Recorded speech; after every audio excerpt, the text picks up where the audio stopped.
संस्कृत भाषा के अध्येताओं उत्तर मेघ का अध्ययन करते करते हम लोग आज 30वें श्लोक पर पहुंच गए। मैंने वीडियोज बनाना जब आरंभ किया तो पहले दिन मेरे हाथ में उत्तर मेघदूतम की किताब आई,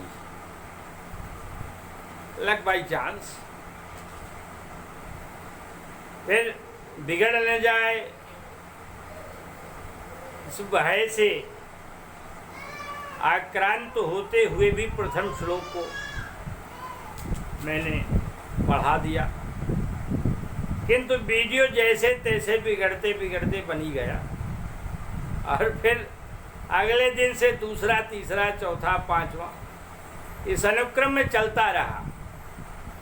एक दिन में प्रायः एक श्लोक ही हो पाता है, इसलिए कि 20 मिनट के आसपास का समय उसमें लग जाता है। कभी कभी कुछ श्लोक तो 30 मिनट तक पहुंच गए, तो जिनमें गहराइयां हैं, ये नहीं कि उनको कई बार गा कर के उसका रंज बढ़ाते हैं, बल्कि उनमें सन्निहित रहने वाले विशेष तथ्यों का अवलोकन, ताकि प्रतिस्पर्धियों के लिए हितकर हो, इस इच्छा से उसमें समय दिया जाता है।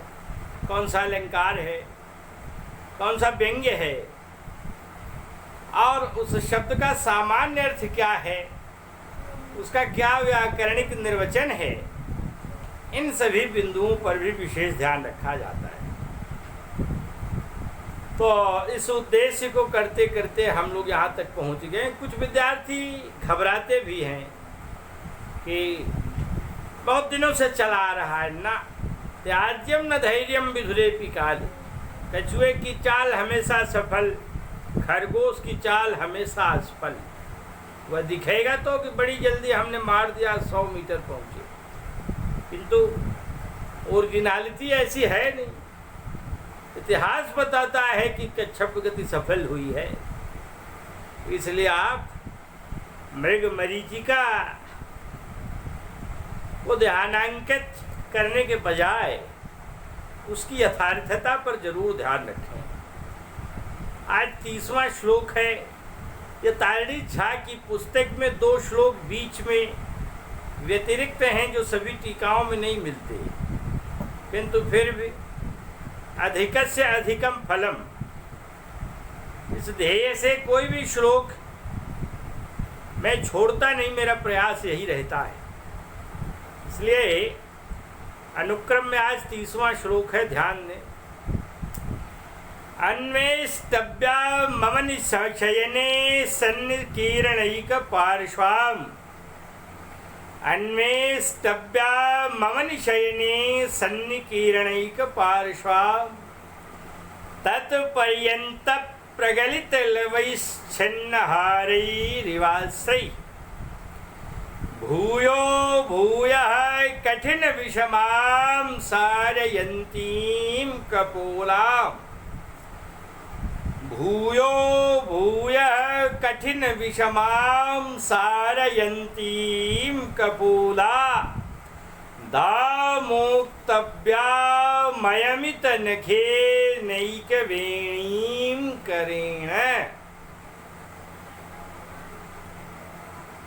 रामगिरि के आश्रम में विद्यमान रहने वाला विरही यक्ष मित्र मेघ से अपनी प्रियतमा यक्षिणी की 8 महीने के बाद विद्यमान हुई स्थिति को अभिव्यक्त कर रहा है। वह कह रहा है, हे मित्र मेघ, अवन शयने, वह जो मेरी प्रियतमा है वह भूतल पर शयन कर रही होगी। अवनि माने धरती, अवनि, तो अवन माने भूतल पर, शयने माने शयन करने में, सोने में जो विश्वास करती है, जो लगी हुई है। क्यों? ये जिस लोक का था वहाँ पर तो सोने ही सोने, माने उत्तम कोटि का जो वैभव था वह वह इसके पास था। फिर आखिर जमीन क्यों? तो जमीन इसलिए कि जिह घर कंता ते सुखी, और प्रियतम बाहर है। तो जब बाहर है तो भला ये कैसे सुख लेगी? वह भी बाहर कमाने दहमाने नहीं गया है कि एक सुख हो, बल्कि अभिशप्त होकर गया है, हटा दिया गया है। तो इसलिए दुखपूर्ण अवस्था है। अत्यंत शोकपूर्ण अवस्था के कारण इसने पलंग जैसे उत्कृष्ट बिस्तर छोड़ दिए हैं, और चूंकि पति कंटका किरण है और भूतल पर चला गया है, इसलिए इसने भी निर्णय लिया है कि हम भी पति के सदृश ही वस्तुओं का सेवन करेंगे। इसलिए यह कल्पना कर रहा है, कह रहा है मित्र मेघ, मेरी वह प्रियतमा अवनिशयने, भूतल पर ही शयन कर रही होगी। अवनि ही एव शयनम यस्याह सा अवनिशयन का जलद, मने हे मित्र मेघ, भूतल पर ही शयन करने वाली। अवनि ही एव शयनम, माने अवनि ही है शयन जिसका, बिस्तर जिसका, ऐसी वह प्रियतमा। सन्निकीर्णैक पार्श्वा, सन्निकीर्ण क्री विक्षेपे धातु है, समुपसर्ग निउपसर्ग, वक्तव्य प्रत्यय रदाभ्याम निष्ठा तो न पूर्वसिद्धा।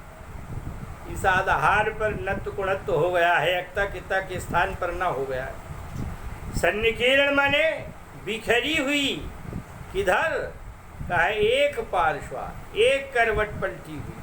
पति होते थे तो तमाम करवटों में अदलाव बदलाव होता रहता था, पराहज नहीं है इसलिए एक ही करवट पड़ी है बेचारी। तो इसलिए सन्निकीर्णैक पार्श्वा माने एक ही, पार्श्व माने करवट, बगल का एक ही बगल में एक ही करवट में सन्निकीर्ण बिखरी हुई। और तत्पर्यंत प्रगलित लवैहि छिन्नहारैहि च, और तत् माने उसके, पर्यंत माने समीप में, परिधनंत पर्यंत बनता है। तो उसके पर्यंत माने बगल में, समीप में, प्रगलित माने गिरे हुए। प्रकर्षेण गलित है तो प्रगलित है, लव माने खंड, टुकड़ा। तो कहा गिरे हुए टुकड़ों वाले, छिन्नहारैहि, टूटे हारों से। हार माने हरति मनांसति हार, जो मन को खींचे। कौन? मोती। मोती जो चंद्रमा के सदृश होने के कारण उसका आकर्षक होता है। चंद्रमा मन का कारक है, इसलिए मोती जब हृदय पर रहती है तो उसकी लड़ियाँ सामने वाले के मन को खींच लेती हैं, इसलिए यह आकर्षक कही जाती है। इसलिए मोती का साहित्य में विशेष रूप से हार अर्थ में ही प्रयोग होता है, और हार माने हरण करने वाला। तो इसलिए यह मोती का हार न कहने के बजाय हार कह देने से मोती का हार इस अर्थ में प्रयोग स्वीकार कर लिया जाता है, और टीकाकारों द्वारा ऐसा अर्थ कर लिया जाता है। तो छिन्न माने टूट जाना, छिदिर विदारणे धात चक्र प्रत्यय हो गया। हृदाभ्याम निष्ठातो न पूर्व सिचिता है, इस कारण से सूत्र से दोनों ओर न हो गया, तो छत्त न बन करके छिन्न बना है।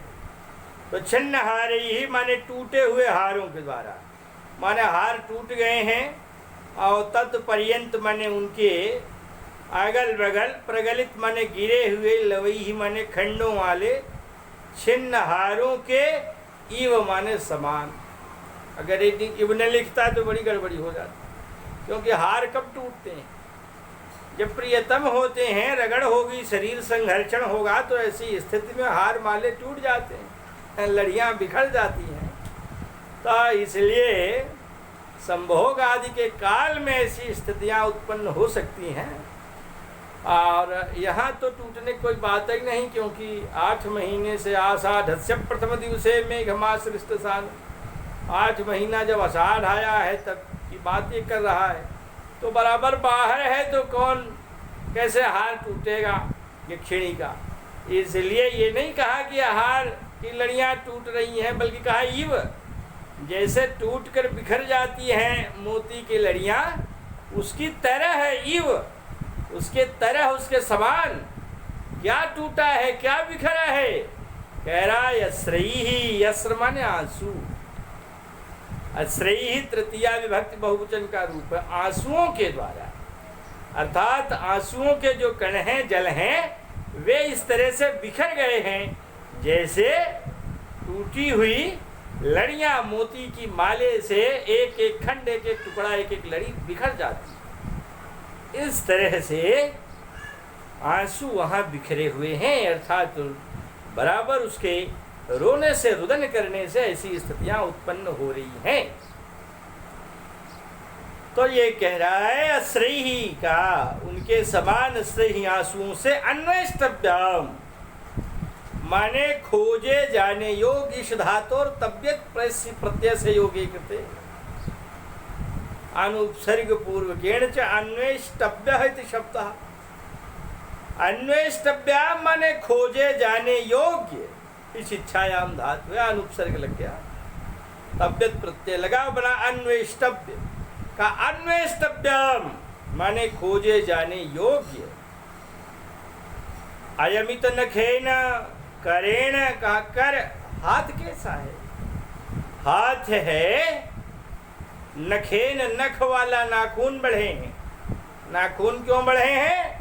क्योंकि अयमित, वे काटे नहीं गए हैं, यम यम करते नहीं, तो वे उनका कर्तन नहीं हुआ है। नयमित है अयमित, और अयमित नखेन, जिनका नख नहीं काटा गया है, ऐसे करेण हाथ के द्वारा।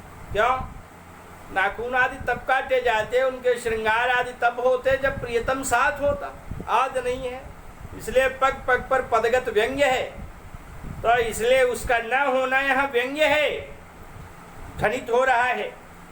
तो इसलिए अयमित नखेन करेण का, जिनके नाखून नहीं कटे हैं, ऐसे करेण मन हाथ के द्वारा। भूयो भूयः का, बार बार क्या कर रही है? कठिन विषमाम, कठिन और विषम, विषम माने भयंकर। क्या का? एक बेणी, जो एक बेणी है, कहरी चोटी है।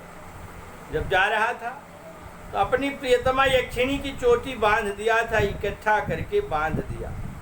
अब आज 8 महीने हो गए, वैसे चोटी बंधी है, तो न उसमें शैम्पू साबुन कुछ लगा नहीं, तो ज्यों की त्यों है ये। अब इतने लंबे समय तक होने के कारण कठोर हो गई और विषम माने उलझ गई, आपस में बाल मोटे हो गए, उलझ गए और अत्यंत कठोरता से युक्त हो गए, परंतु लंबे बाल हैं, इसलिए बार बार प्रियतमा यक्षिणी के गालों पर वे आ रहे हैं, और उन गालों पर आने से वह उनको बार बार हटा रही है।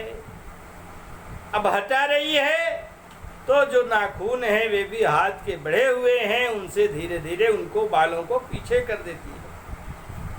तो वही कह रहा है आमोक्तव्याम, खोलने योग्य। 8 महीने हो गए भाई, खोलने योग्य है, लेकिन क्या करें, मैं दुखियारा यहाँ पड़ा हूँ और वह बेचारी वहाँ है। जब तक मैं पहुँचूंगा नहीं तब तक खुलेंगे कैसे? इसलिए आमोक्तव्याम, खोले जाने योग्य। एक बेणी इकहरी चोटी को कपोलात, कपोलों से, गालों से, भूयो भूयः बारंबार सारयंती, हटाती हुई, उपेया ताम प्रियतमाम यक्षिणीम उपेया, उस प्रियतमा यक्षिणी के पास हे मेघ तुम चले जाना। वह इन इन स्थितियों से युक्त होगी ऐसी उस प्रियतमा के पास पहुंच जाना। कह रहा है, अवन शयने, भूतल पर सोने के कारण, भूतल पर विद्यमान बिस्तर से युक्त होने के कारण सन्निकीर्णिक पार्श्वाम का एक ही पार्श्व में, एक ही करवट में बिखरी हुई तत्पर्यंत प्रगलित लवै छिन्नहारी, और उसके बगल में प्रगलित गिरे हुए लवई ही लड़ियों वाले, खंडों वाले, छिन्नहारी ही टूटे हुए मोतियों के हारों के इव माने समान, श्रेय अन्वेष्टव्याम आंसुओं से खोजे जाने योग्य, अयमित नखेन करेण, न काटे गए नख वाले, करेण माने हाथ के द्वारा, कठिन विषमाम कठोर तथा उलझी हुई, आमुक्तव्याम खोले जाने योग्य, एक वेणी इकहरी चोटी को, कपोलात माने गालों से, भूयो भूया बारंबार, सारयंती हटाती हुई, ताम प्रियतमाम यक्षिणीम उपेया। हे मित्र में, उस प्रियतमा यक्षिणी के पास पहुंच जाना, चले जाना। कई पद हैं जो यहाँ उसकी अनुपस्थिति के कारण ऐसा हो रहा है, और लोक में स्त्रियां श्रृंगार तभी करती हैं जब उनके सानिध्य में उनका प्रियतम होता है। इस बात की ध्वनि उपस्थापित की जा रही है। इसलिए सनातन धर्मी परंपरा की विशेष स्थिति इस श्लोक के विभिन्न शब्दों में महाकवि कालिदास के द्वारा ध्वनित कराई गई है। इससे ऐसा प्रतीत भी होता है कि कालिदास के उस काल में सनातन धर्म का परिपालन संसार में विशेष रूप से प्रचलित था। न केवल इस संसार में बल्कि विभिन्न संसारों में भी इसी धर्म का अनुपालन किया जा रहा था, जिसका विशेष समावेश भारतीय भाषा, संसार की मूल भाषा संस्कृत में सन्निविष्ट किया गया है, और बराबर उसके सभी ग्रंथों में प्रायः इसका पल्लवन दिखाई पड़ता है, इसका सन्निवेशन दिखाई पड़ता है। कालांतराल के कारण भले ही उसका स्वरूप विकसित हुआ हो, पर उसकी मूल अवस्था कालिदास ने अपने इन विभिन्न शब्दों के माध्यम से व्यंग्य के रूप में उद्भूत की। इसलिए अध्येताओं को इन सभी बिंदुओं को विशेष रूप से आत्मसात करने की आवश्यकता होती है, और प्रतिपद उपस्थित हुए इन ध्वनिगत पदों को विशेष रूप से अर्थावबुद्ध करने की चेष्टा अवश्य ही करनी चाहिए।